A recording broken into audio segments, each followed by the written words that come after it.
Neil Warnock has just said a short time ago that Liverpool are virtually impossible to beat.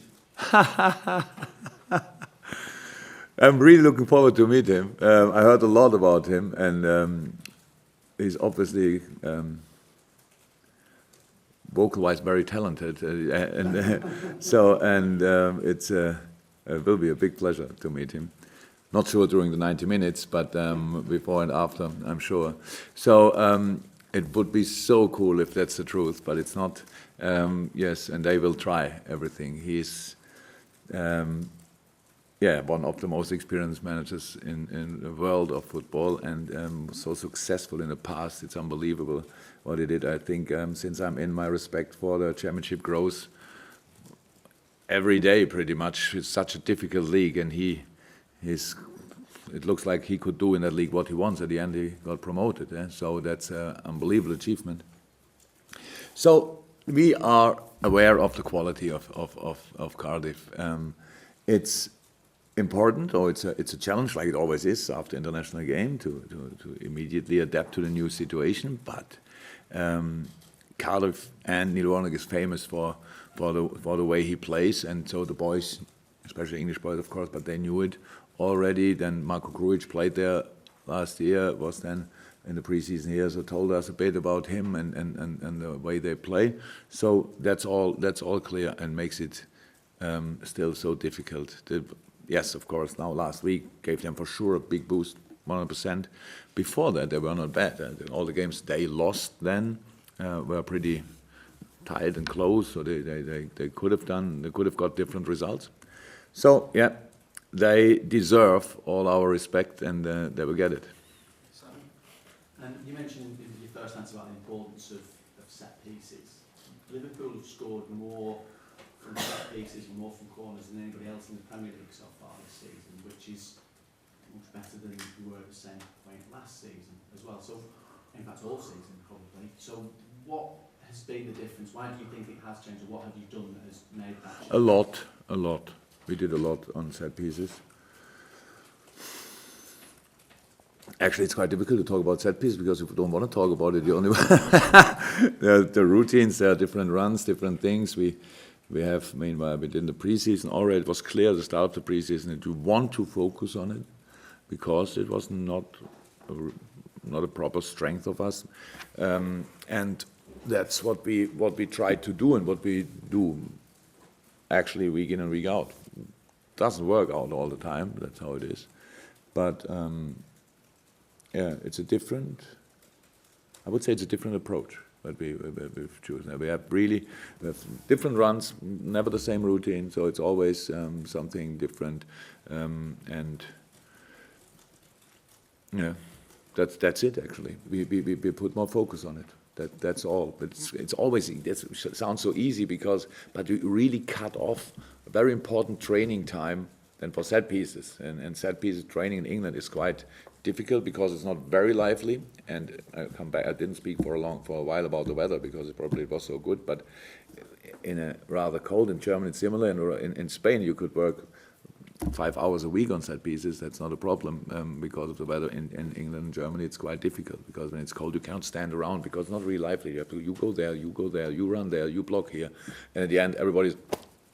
It's so cold, and that's it. But we did a lot, and it's good to see that it worked out somehow.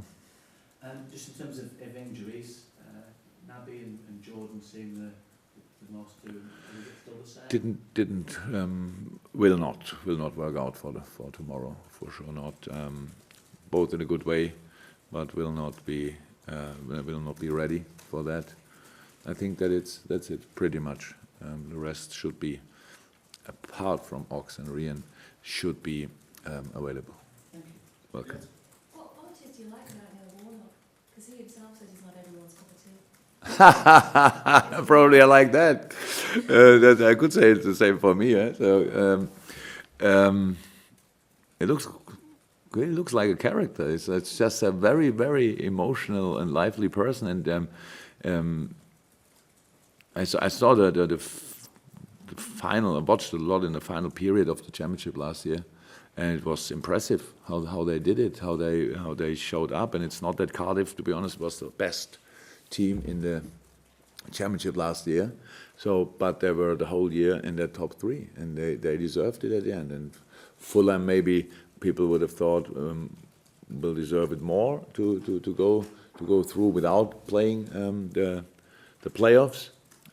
But it was really impressive what they did, and so on. He looks like a very demanding manager as well. So you can see his team playing like he wants them to play, and that gets always my respect, because that's not too easy in that job. And that's what I said. And on the other hand side, I think from all the big English still active managers, he's the last one I have to meet. So, and I'm looking forward to it. You've not spoken, I don't think at all so far this season about Belgrade, but he's been back on the bench for the last couple of games. How close is he to contention? And that was a good example for players who are not too much involved in the last couple of weeks. So because he's doing outstanding, so it's just like it is. Dom Solanke is in a good moment, and nobody can see it because he's not playing. So that's a problem. Like Kleiny, like Alberto Moreno, like all these guys. You can only play really good football when you train well, and you only can train well if the training group is really strong. They are really strong. That's how it is. And so we have to try at least sometimes. Oh, Joel Matip, I forgot Joel Matip. So he would play in 97% of each Premier League and Bundesliga club. I'm 100% sure.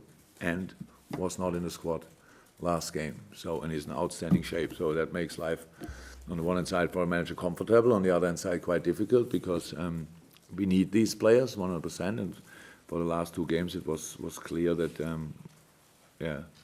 that they've deserved it to be involved. At the end, the game was not like this, that we had to use him. But if the boys continue like they trained in the last few weeks and months, then they will have their moments 100%.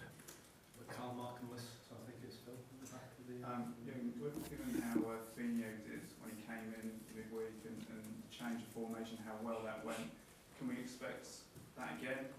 Henson and Cage obviously still out. So.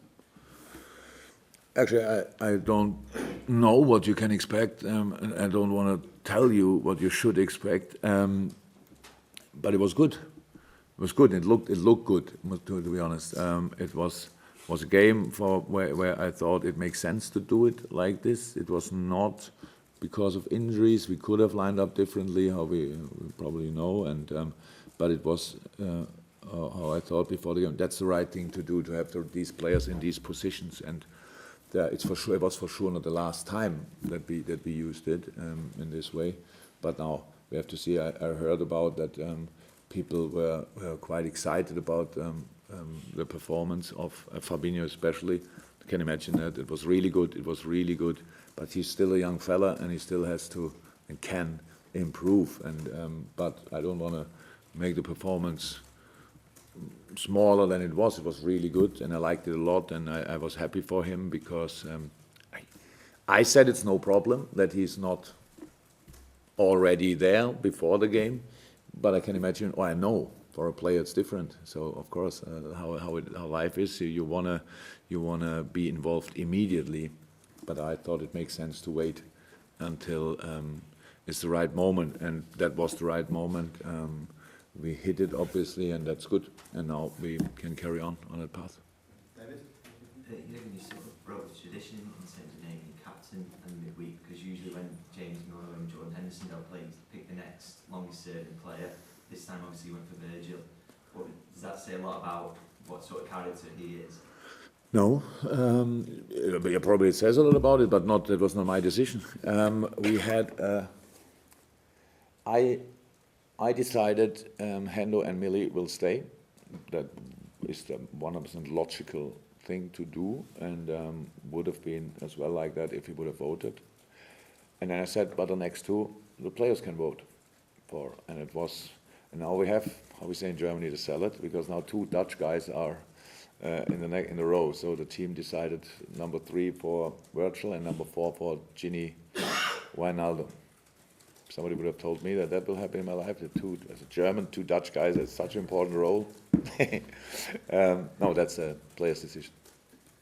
Interesting, Glenn. Anything from you? No? And guys. See you in a room. Thank you very much. Cheers. Thank you.